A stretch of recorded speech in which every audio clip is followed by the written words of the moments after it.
Rise and shine, mga karaspi, suswerting kaya ang Thursday mo? Ano nga ba ang nakasulat sa bituin? Alamin natin dahil may libre akong pa-horoscope at pa-feng shui mula kay Master Hans Kua.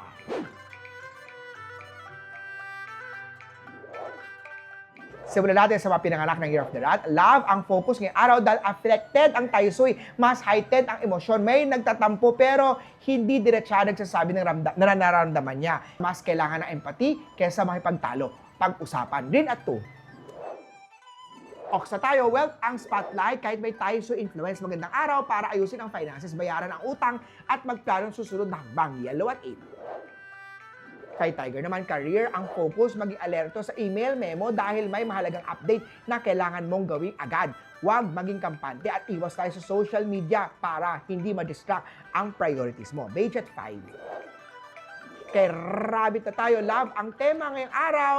Kailangan magtiwala sa instinct mo. May kaibigan na lumapit pero maaaring may ibang motibo ito. Huwag maging kampante sa mga boy o girl na kunwaring best friend. Pitch at 6.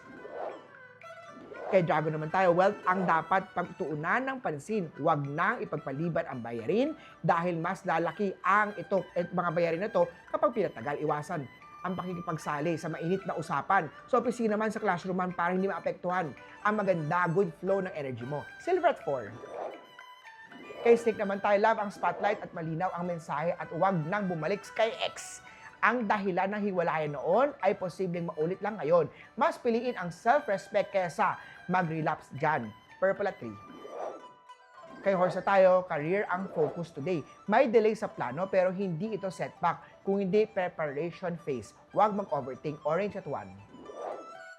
Kay Ship na tayo, may wealth aspect, may unexpected gastusin na posibleng may kinalaman sa pamilya. Pero tatandaan, ang pagtulong ay babalik din sa iyo in other form. Huwag maghinayang. Generosity with boundaries, ang tamang balanse. Blue at 7. Kay Monkey na tayo, career ang tema ngayong araw. May bagong proposal na darating at maganda ito kung open sa adjustment. Huwag matakot sa pagbabago dahil may growth na nag-aantay dito. Red at 9. Kay Rooster na tayo, posibleng bumalik mula sa past at kailangan tanungin ang sarili, worth it pa ba itong balikan? Huwag magpadala sa nostalgia lamang. Choose what gives you peace, hindi ang kilig. Gold at 6. Kay Dog na tayo, career ang spotlight ngayong araw, double ingat sa files at document dahil may posibilidad ng accidental na delete o errors. Mas mabuting may extra check kesa extra stress. Pink at 8.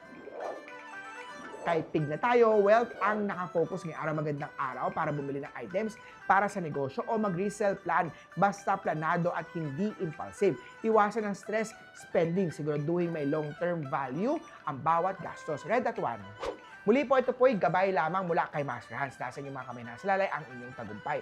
Always think positive at manifest natin ang success. Mga ka-RSP,